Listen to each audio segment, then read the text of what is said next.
ଏବେ ଆମର ପ୍ରିୟ ନାତି ଠାକୁମା ସବୁ। ହଁ ତେବେ ଚାଲନ୍ତୁ ପଚାରିବା ଠାକୁମାଙ୍କୁ। ଠାକୁମା ତମ ମ୍ୟାରେଜ ବିଷୟରେ ଟିକେ କୁହନ୍ତୁ। ମ୍ୟାରେଜ ତମ ବାହାଘର କେମିତି କ'ଣ ହେଲା, କେମିତି କ'ଣ ଆଉ ଦେଖିବାକୁ ଆସିଥିଲେ ତମର ସ୍ୱାମୀ?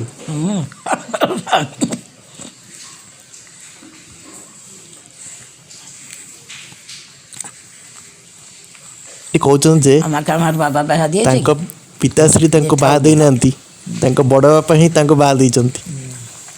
ଏଇ ବୁବୁ ଠାକୁ ବାବା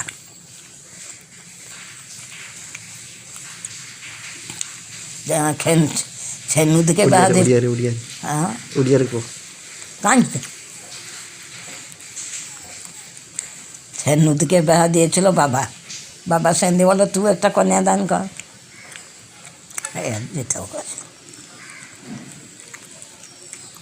তাছাড়া আমাকে বাবা দিয়ে নেই। ଠାକୁମା କହୁଛନ୍ତି କି ବାବା ତାଙ୍କ ବାହାଘର ସମୟରେ ତାଙ୍କ ବାପା ମୁହଁରେ ଗାମୁଛା ଗୁଡ଼େଇକି କଇଁ କଇଁ ହିଁ କାନ୍ଦୁଥିଲେ। ଆଜି ବି ଠାକୁମାଙ୍କର ସେଇ କଥା ମନେ ପଡ଼ିଯାଉଛି ଏବଂ ସେ ବହୁତ ଦୁଃଖ ପ୍ରକାଶ କରୁଛନ୍ତି।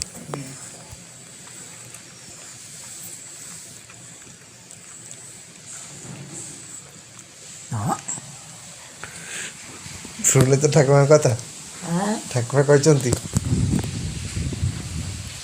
ସେତେବେଳେ ବାହାଘର ଆଉ ଏବେକାର ବାହାଘର ଭିତରେ କ'ଣ ଫରକ ଅଛି? ବହୁତ ଫରକ।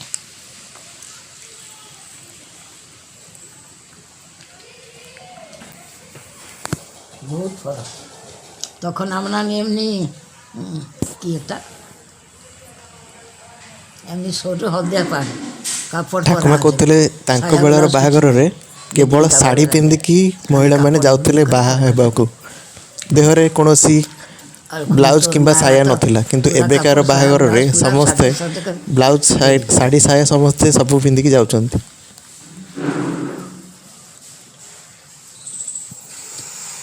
ଶୁଣିଲେ ତ ଠାକୁରଙ୍କ କଥା। তখন সাজসজ্জা কিছু ছিল তখন তো ମାନେ ওখান তোরা আসি। ଠାକୁମା କହୁଛନ୍ତି ଯେ ତାଙ୍କ ବେଳର ବାହାଘରରେ ଯିଏ ବି ଆସୁଥିଲେ ସେ ହାତରେ କିଛି ଗିଫ୍ଟ ନେଇକି ଆସୁନଥିଲେ। ଏବେ ଯେମିତି ବାହାଘରରେ ଆମେ ଯାଉଛୁ ଗିଫ୍ଟ ନେଇକି ଯାଉଛୁ, କିନ୍ତୁ ସେତେବେଳେ ବାହାଘରରେ କେହି ଗିଫ୍ଟ ନେଇକି ଆସୁନଥିଲେ, କେବଳ ଡକା ହେଉଥିଲା ଏବଂ ସେମାନେ ଖାଲି ଆସୁଥିଲେ ଯୋଗଦାନ ଦେବା ପାଇଁ।